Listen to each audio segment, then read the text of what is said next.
So laying around in my messy shop, and gonna finish this first lesson in cutting opal by hand. This technique is a little different than cutting cabochons. We're not cutting a cabochon. I'm actually probably not gonna like set this in jewelry. I just clean them up and polish them so I can look inside, and I just look at them because they are stunningly beautiful. And this is actually the upside, the side I want to finish today is what I'm working on.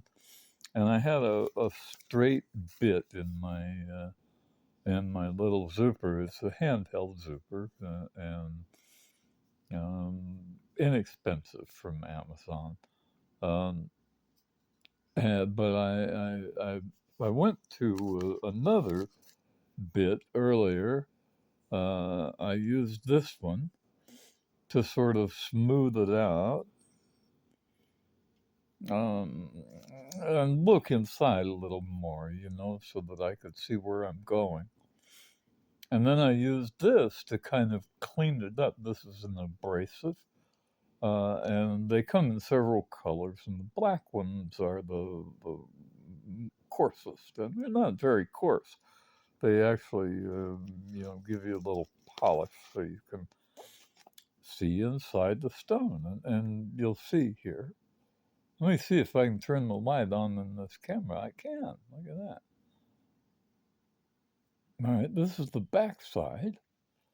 This thing's full of color. It's just a real nice little rock.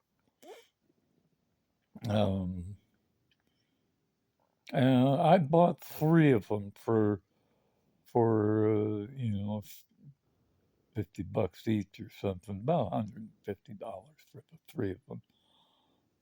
And this was the only one that really has any potential as a gemstone. I've got another one that's a nice one for carving. And I'm, working on it a little bit at a time. This is what I do for recreation. This is my relaxation. And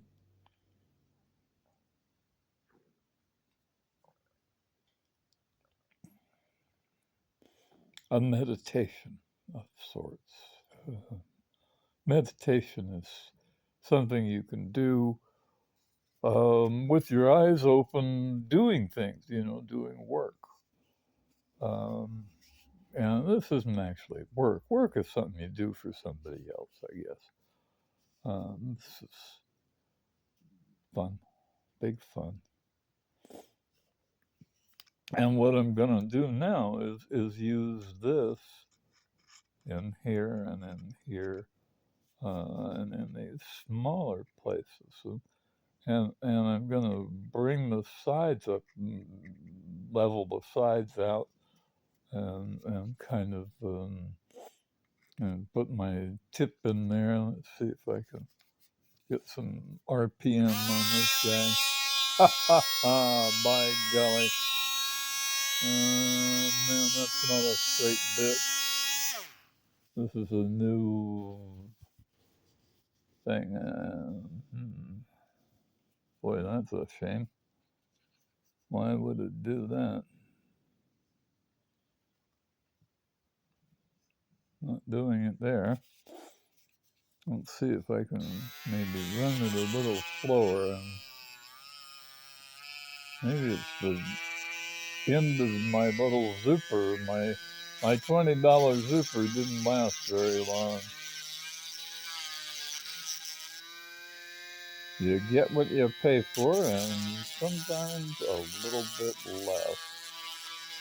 But this is what I needed, and takes the stuff out pretty quick.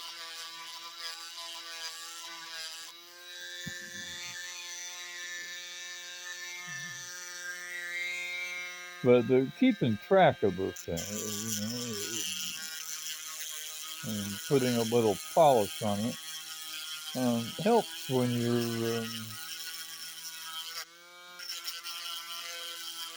you're cutting, because you can keep track of where you're going. And with this, I don't want to go real far.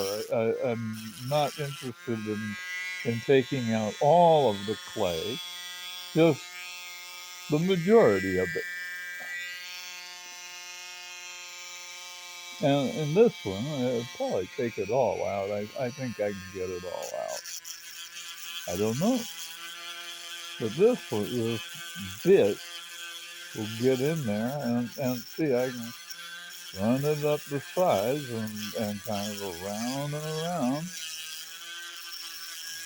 and then come in there with the heel of that bit and kind of hog down on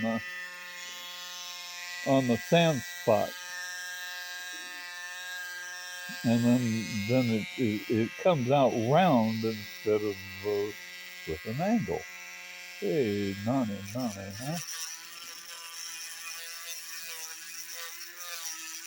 And what I'm doing now is rocking the stone. I'm holding my bit still and rocking the stone against it, right in the right place, like you would with a regular lapidary. And it actually works. It's a technique that works. And I learned this from a fellow named Wendell Thatcher, who, when I came into the fire agate cutting field, was the master of fire agate.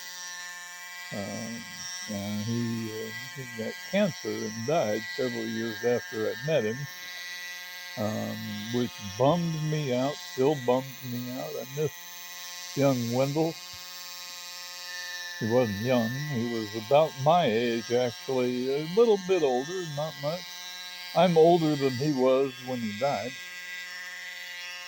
now, and almost died myself a couple of times in the last couple of years, so I understand.